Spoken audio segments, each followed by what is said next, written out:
Leo Ijumaa tarehe 27 mwezi wa 6 mwaka 2025 majira ya saa 1:20 usiku katika kijiji cha Mtengu, kata ya Sudi, tarafa ya Sudi, wilaya na mkoa wa Lindi, katika barabara kuu itokayo Mingoyo kuelekea Mtwara, gari namba T 157 EAV ikiwa na trailer yake yenye namba T 163 EAU ambalo likitokea mkoani Ruvuma kuelekea Mtwara, likiwa na mzigo wa makaa ya mawe.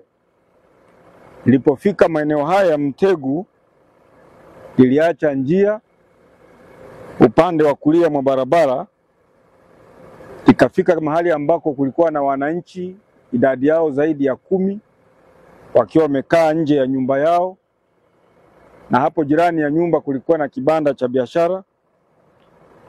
Likasababisha vifo kwa wananchi 4, na kati ya hao waliofariki wanaume ni 2 na wanawake ni 2.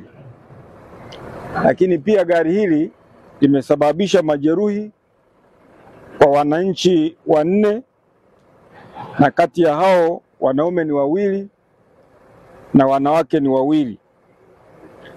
Kati ya hao majeruhi 4, 3 wametibiwa katika zahanati yetu ya Madangwa na wameruhusiwa, lakini majeruhi mmoja ambaye ni wa jinsia ya kike amepewa rufaa kwa ajili ya kutibiwa zaidi katika hospitali yetu ya Ligula iliyoko mkoani Mtwara. Dereva wa gari hili amekimbia baada ya kusababisha ajali hii, na jeshi la polisi linaendelea kumtafuta popote alipo.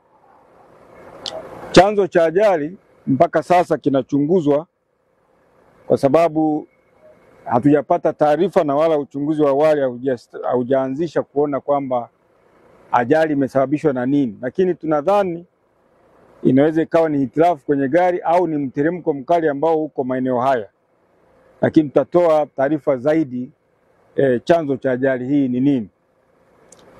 Jeshi la polisi linatoa wito kwa watumiaji wa barabara na hasa madereva kuhakikisha kwamba wanazingatia sheria za usalama barabarani ili kuepusha madhara kwa wananchi kama haya yaliyotokea katika eneo letu la Mtengu. Nilichoshuhudia hapa kwamba ile kwanza inaonyesha ile gari yenyewe kwa ile mlio ilimikita kwenye shimo, ikaacha njia kwa ile mkito kutoka na gari iliyotoka ikaja kupiga banda, na ile kwa sababu ilikuwa iko speed kali sana, kwa sababu wenyewe wale madereva kuna mfumo unasema kwamba gari imepigwa kofi, na maana ilikuwa inatoka huko juu, kwa vile hapa pana tahadhari yoyote wanaiachia tu na inateremka. Kwa hiyo iliacha njia kidogo, ndio kaja kuwachukua wale watu 2 3 kaenda kwa mimi nilipotoka pale kufika sehemu ile tukio, ndio mpaka sasa hapa naona sasa tuko na maiti 4 tuko nao, majeruhi 3. Kwa hiyo na maana jeruhi mmoja ni mdogo kabisa, chini ni miaka 4. Kwa hiyo kwa madereva sasa wachukue tahadhari za barabarani, kwa sababu hapo woga wanakatisha watu mara kwa mara. Kama ajali hiyo jitokezani kama ni uzembe, inawezekana huyo dereva alikuwa anaambia na imani kabisa, inawezekana alikuwa na kinywaji katika kichwa chake kabisa.